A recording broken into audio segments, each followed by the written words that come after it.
ना तो भागो और ना उन्हें भोगो, उन्हें मात्र देखो, जानो और जियो।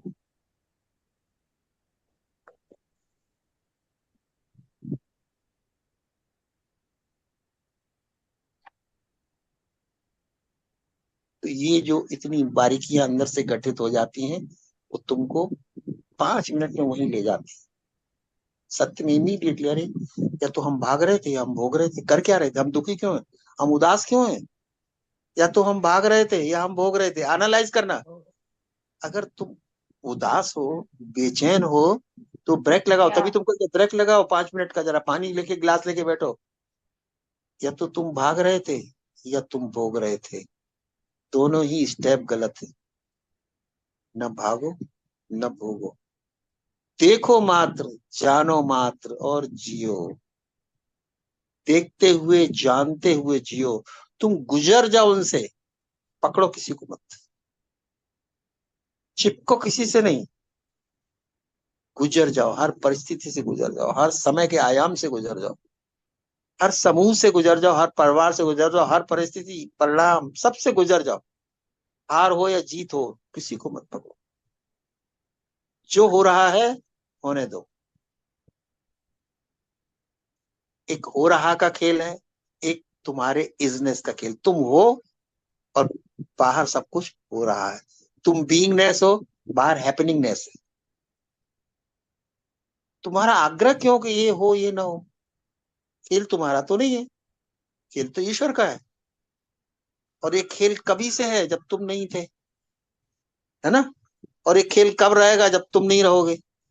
इसका मतलब ये खेल तो अनंत काल से चल रहा है। तुम उसको क्यों डिस्टर्ब करना चाहते हो? तुम इस खेल में अपनी चाह क्यों अड़ाना चाहते हो कि ऐसा हो, ऐसा ना हो, वैसा हो, वैसा ये हो जाए? अरे छोड़ो ना, जिसका खेल जिसका संसार उसे चलाने दो ना। तुम तो खाली खेल का मजा लो, आनंद लो। तमाशा देखने वालों, तमाशा खुद न बन जाना। तुम तो यहाँ खुद तमाशा बन गए देखते देखते, इसीलिए तो भोग रहे हो। तुम तमाशे के हिस्से हो गए, इसलिए तो भोग रहे तमाशे को। तुम तो तमाशा देखने के लिए परमात्मा लो, जाओ जरा हमारा तमाशा देख के आना। और तुम अपना भूल गए यहाँ आके। तुम तमाशे के हिस्से हो गए, खेल के हिस्से हो गए। खेल को तुमने सीरियसली ले लिया। खेल को भी कोई सीरियस लेने वाली चीज है? खेल तो पल पल बदल रहा है, कैसे सीरियस ले सकते हो तुमसे? पल पल बदलती चीजों को कैसे सीरियसली ले सकते हो?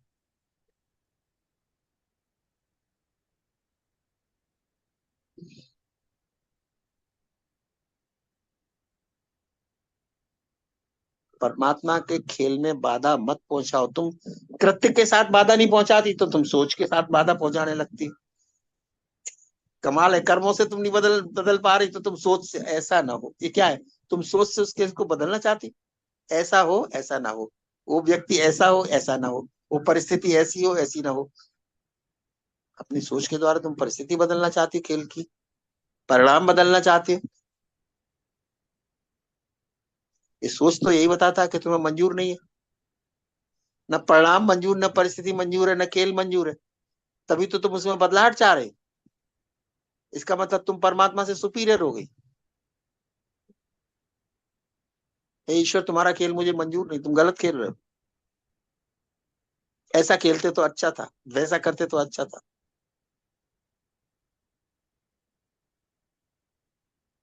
तो तुम्हारी दृष्टि है कितनी, तुम्हारी उम्र कितनी, तुम्हारी दृष्टि कितनी, तुम्हारी समझ कितनी? तुम पर्सनल माइंड से अपना गेम देख रही हो और वो यूनिवर्सल माइंड है। कितना फर्क है दोनों में? तुम पर्सनल माइंड से यूनिवर्सल माइंड को जज कर रही हो। तुम्हारा पर्सनल माइंड यूनिवर्सल माइंड पे गुण दोष निकाल रहा है, उसकी रचना में, उसके खेल में गुण दोष निकाल रहा है। घबराओ न, तुम थोड़े ही दिन की मेहमान हो, कब तक दो गुण दोष निकाल? दूसरा ऑप्शन ये था कि तुम समझ लेती उस खेल को तो खेल के पार हो जाती। खेल को स्वीकारती समझती तो तुम खेल के पार हो जाती, तो माया के पार हो जाती। लेकिन तुम उलझ गई खेल में, क्योंकि तुमने चाहत कर ली कि खेल ऐसा होता, परिणाम ऐसा होता, ऐसा होना चाहिए था, वैसा नहीं होना चाहिए था। ये उलझना है।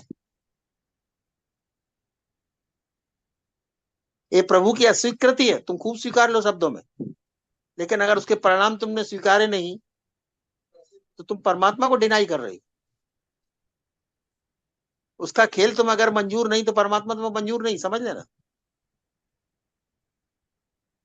तुम पूजा पाठ में तो परमात्मा बहुत मंजूर, तुम वो आरती गा लोगी, लेकिन गड़बड़ कुछ हो गया तो तुम्हारे आंसू चालू हो गए, शिकायतें चालू हो गई, मेरे ही साथ ये होना था। हो तो रोज के साथ था, आज तुम्हारा नंबर आ गया। वो तो रोज रहा किसी न किसी के साथ, लेकिन तुम्हें थोड़ी दिखाई देता, यूनिवर्स तो बहुत बड़ी है। तो किसी दिन तो तुम्हारा नंबर आएगा ना, तुम भी तो वहीं से आए हो ना, और तुम्हें भी तो वहीं लौटना ना, तुम भी तो उसी खेल के हिस्से हो ना। इसीलिए मैं कहता हूं तुम पूजा करो या ना करो, कर्मकांड करो या ना करो, परमात्मा के निर्णय को तुम अगर स्वीकार कर लिया तो तुमने परमात्मा को स्वीकार कर लिया, समग्रता से, बिना नानुच किए हुए। 100% एक्सेप्टेंस। कांटे भी तुम्हारे, फूल भी तुम्हारे। मैं क्या चुनाव करूं कांटे और फूल के बीच में? अच्छा भी तुम्हारा, बुरा भी तुम्हारा, गुण भी तुम्हारे, दोष भी तुम्हारे, सारा ही खेल तुम्हारा है। मैं कौन होती हूँ इसमें चुनने वाली?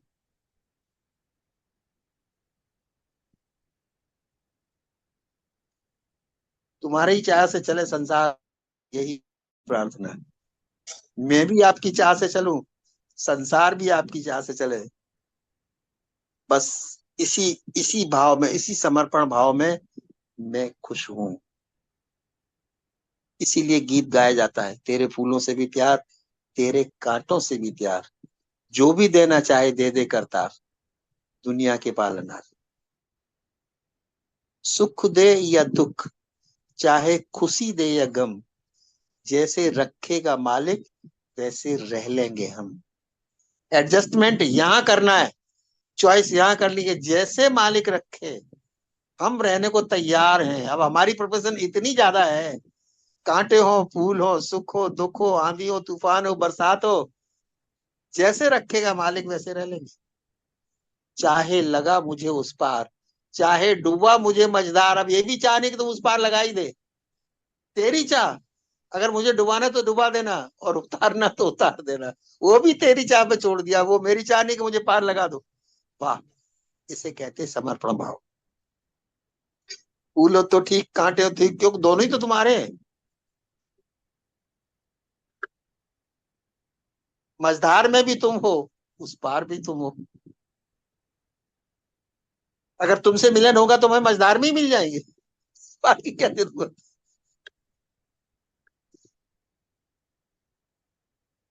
इसे कहते हैं समग्रता से स्वीकार। कोई अल्प विराम नहीं लगाया, कोई कंडीशन नहीं, कोई शर्त नहीं, बेशर्त परमात्मा हमें मंजूर है। इसे कहते हैं 100% acceptance of God. Acceptance of God होनी चाहिए, उसकी तो पूजा करो या ना करो, आराधना करो या ना करो, आरती करो या ना करो, कर्म कांड करो या ना करो, लेकिन स्वीकार और समर्पण 100% करो। यही पूजा है, यही सेवा है, और यही मुक्ति है। तुम द्वैत से मुक्त होगी, तुमने परमात्मा को समग्रता से स्वीकार किया, सुख दुख को समग्रता से, फूल और कांटों को मतलब खत्म, कंडीशन खत्म, मैं नहीं, चाह नहीं, अहंकार नहीं, तुम्हारा एकदम जैसे सब खुल गया, सब आसमान खुल गया तुम्हारे लिए। परमात्मा सोचे अगर ये डूबने को भी तैयार है तो हम डुबाएंगे कैसे इसे? डुबाते तो हम उसको है जो पार होना चाहता है, लेकिन पार होने की मेरिट नहीं है उसको अभी। पार होना तो चाहता है, लेकिन काम करता है डूबने के, तो उसको पार हम कैसे उतारे? लेकिन ये शख्स तो डूबने के लिए भी तैयार है, तब कैसे डुबा सकते इसको? अरे वाह, क्या बात है। एक दफा पूजा चूक जाए, आरती चूक जाए, समझ लेना कर्म कांड चूक जाए। ये भाव न चूके समग्रता का, समग्र भाव से समर्पण और समग्र भाव से स्वीकार। अब कहाँ तकलीफ है तुम्हें? तक अस्वीकृति में दुख होता है, नॉन एक्सेप्टेंस में दुख है। तुम किसी व्यक्ति को एक्सेप्ट नहीं कर सकी, वस्तु को एक्सेप्ट नहीं कर सकी, परिस्थिति को एक्सेप्ट नहीं कर सकी, या परिणाम को एक्सेप्ट नहीं कर सकती, दुख तो नॉन एक्सेप्टेंस में है। एक्सेप्टेंस में दुख है कहाँ? रेजिस्टेंस में दुख है। रजिस्ट करती हो तुम उसकी किसी घटना को, दुख उस बात में पैदा होता, तुम्हारे रेजिस्टेंस से दुख पैदा होता है। एक्सेप्टेंस में तो दुख शून्य हो जाते हो तुम, दुख मुक्त हो जाते हो तुम, पीड़ा मुक्त हो जाते हो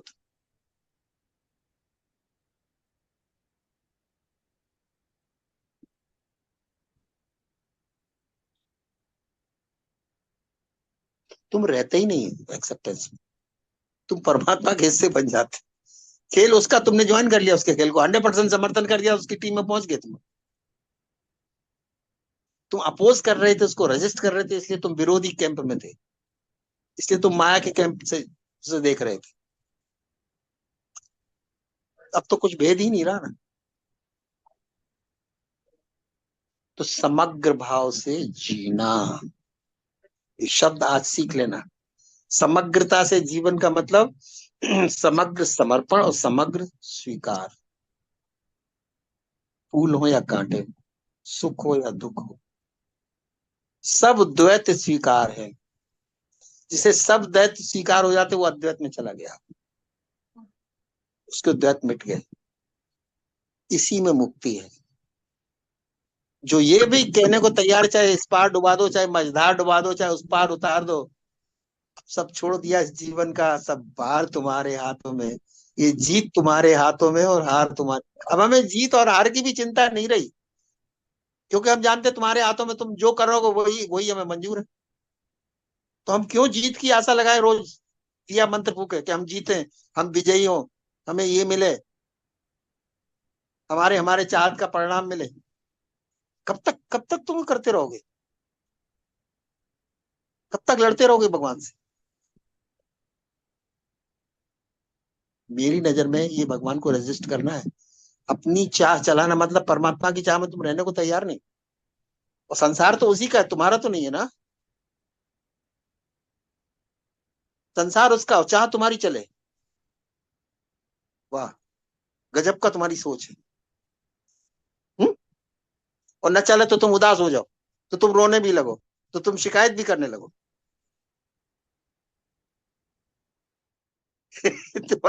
तुम्हारी सोच की तो दाद देनी पड़ेगी।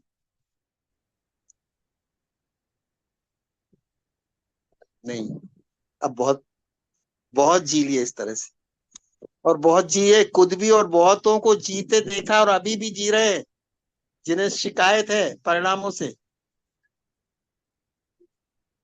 परमात्मा से, भाग्य से। आरती तो वही गाएंगे, तेरा तुझको अर्पण क्या लागे मेरा।